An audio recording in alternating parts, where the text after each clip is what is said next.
Welcome to ಸತ್ಯ connection. I am Krishna from Bangalore. ಬೆಂಗಳೂರಿನ ಅಭಿಮಾನ್ ಸ್ಟುಡಿಯೋದಲ್ಲಿರುವ ನಟ ವಿಷ್ಣುವರ್ಧನ್ ಅವರ ಸಮಾಧಿಯನ್ನು ರಾತ್ರೋರಾತ್ರಿ ತೆರವು ಮಾಡಿದ್ದನ್ನು ವಿರೋಧಿಸಿ ಇಡೀ ಕನ್ನಡ ಚಿತ್ರ ಪ್ರೇಮಿಗಳು ತಮ್ಮ ಆಕ್ರೋಶ ವ್ಯಕ್ತಪಡಿಸಿದ್ದಾರೆ. ರಾಜ್ಯ ಸರ್ಕಾರದ ಭರವಸೆ ನಡುವೆಯೂ ಅಭಿಮಾನ್ ಸ್ಟುಡಿಯೋದಲ್ಲಿದ್ದ ಸಮಾಧಿಯನ್ನು ನೆಲಸಮ ಮಾಡಲಾಗಿದೆ ಎಂದು ಅವರ ಅಭಿಮಾನಿಗಳು ದೂರಿದ್ದಾರೆ.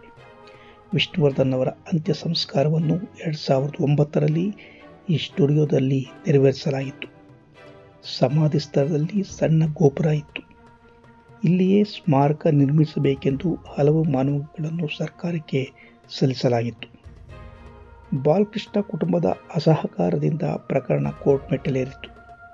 ಈಗ ಇದ್ದಕ್ಕಿದ್ದಾಗೆ ಸಮಾಧಿಯನ್ನು ರಾತ್ರೋರಾತ್ರಿ ತೆರವುಗೊಳಿಸಿರುವುದು ಬಾಲಕೃಷ್ಣ ಕುಟುಂಬ ಅಭಿಮಾನಿಗಳ ಕೆಂಗಣ್ಣಿಗೆ ಗುರಿಯಾಗಿದೆ. ಈಗಾಗಲೇ ವಿಷ್ಣುವರ್ಧನ್ ಕುಟುಂಬದವರು ಮೈಸೂರಿನಲ್ಲಿ ಸ್ಮಾರಕ ನಿರ್ಮಿಸಿದ್ದಾರೆ. ಆದರೆ ಬಹು ಅಭಿಮಾನಿಗಳು ಎಲ್ಲಿ ಅಂತ್ಯಕ್ರಿಯೆ ಆಯಿತು ಅಲ್ಲೇ ಸ್ಮಾರಕ ನಿರ್ಮಿಸಬೇಕೆಂಬುದಾಗಿತ್ತು. ಬಂದ ಸರ್ಕಾರಗಳ ಇಚ್ಛಾ ಕೊರತೆಯು ಕಾರಣ ಎಂದರೆ ತಪ್ಪಾಗಲಾರದು. ಸುಮಾರು 35 ವರ್ಷಗಳ ಕಾಲ ಚಿತ್ರರಂಗದಲ್ಲಿ ತಮ್ಮ ಕಲಾ ಸೇವೆ ಮಾಡಿದ ವಿಷ್ಣುವರ್ಧನ್ ಒಬ್ಬ ದುರಂತ ನಾಯಕನಾಗಿದ್ದು ತುಂಬ ಬೇಸರ ಹಾಗೂ ನೋವಿನ ಸಂಗತಿಯಾಗಿದೆ.